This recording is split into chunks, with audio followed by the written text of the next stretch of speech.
सुख दुख का वर्णन और त्याग की महिमा। राजा युधिष्ठिर ने पूछा, पितामह, धनी और निर्धन दोनों ही स्वतंत्रता से व्यवहार करते हैं, फिर भी उन्हें सुख और दुख की प्राप्ति कैसे होती है? भीष्म जी बोले, राजन, कुछ दिन हुए इस विषय में मुझे शंपाक नाम के एक शांत, जीवन मुक्त और त्यागी ब्राह्मण ने इस प्रकार कहा था, इस संसार में जो भी मनुष्य उत्पन्न होता है, वह धनी हो या निर्धन, उसे जन्म से ही सुख दुख घेर लेते हैं।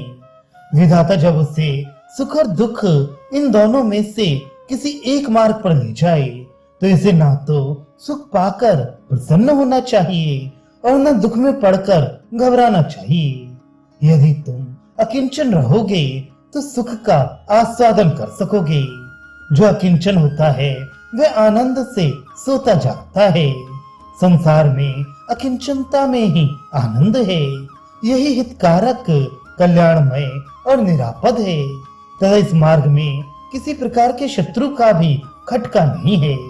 मैं तीनों लोकों पर दृष्टि डालकर देखता हूँ तो मुझे अकिंचन, शुद्ध और सब ओर से विरक्त पुरुष के समान कोई दूसरा दिखाई नहीं देता। मैंने अकिंचनता और राज्य को तराजू पर रखकर तोला तो गुणों में अधिक होने के कारण राज्य से भी अकिंचनता का भार ही अधिक निकला। अकिंचनता और राज्य में ये बड़ा भारी अंतर है कि धनवान पुरुष सर्वदा इस प्रकार घबराया रहता है मानो मौत के मुंह में पड़ा हो। जो मनुष्य धन को त्याग कर मुक्त स्वरूप हो गया है, उसे अग्नि, अरिष्ट, मृत्यु या चोर किसी का भी भय नहीं रहता। वह स्वेच्छा से विचरता है, बिना बिछाए पृथ्वी पर सोता है, बाह का तकिया लगाता है और शांति से जीवन बिताता है। देवता लोग भी उसकी स्तुति करते हैं। धनवान तो क्रोध और लोभ के कारण अपने आप को भूले रहता है। उसकी निगाह टेढ़ी रहती है, मुंह सूख जाता है और भौहें चढ़ी रहती हैं। उसे पापी पाप सूझता है। क्रोध के कारण वह ऊंट चबाता है और कठोर भाषण करता है। वह यदि सारी पृथ्वी भी देने को तैयार हो तो भी उसकी ओर कौन देखना चाहेगा? वह सर्वदा लक्ष्मी की ही गोद में रहता है और वह उस मूर्ख को मुंह में डालती रहती है। वायु जैसे शरद ऋतु के बादलों को उड़ा ले जाती है, उसी प्रकार लक्ष्मी उसके चित्त को हर लेती है। वह अपने को बड़ा रूपवान और धनवान समझता है और ऐसा मानता है कि मैं बड़ा कुलीन और सिद्ध हूँ, कोई साधारण मनुष्य नहीं हूँ। इन कारणों से उसका चित्त मतवाला हो जाता है।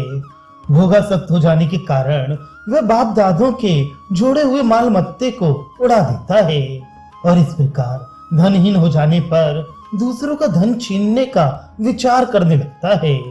इस तरह जब वह मर्यादा का उल्लंघन करता है और जहां तहां से धन संग्रह की चेष्टा करने लगता है, तो राजपुरुष उसकी इस प्रवृत्ति में बाधा उपस्थित करते हैं। इस प्रकार उस पुरुष को संसार में तरह तरह के दुखों का सामना करना पड़ता है। अतः अनित्य शरीरों के साथ लगे हुए पुत्रेषण आदि लोक धर्मों की ओर ना देखकर अपने दूषित आचरणों से अवश्य प्राप्त होने वाले इस महान दुख की विचार पूर्वक चिकित्सा करनी चाहिए।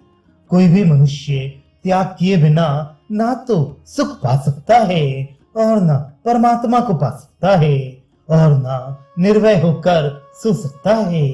अतः तुम सर्वस्व त्याग कर सुखी हो जाओ।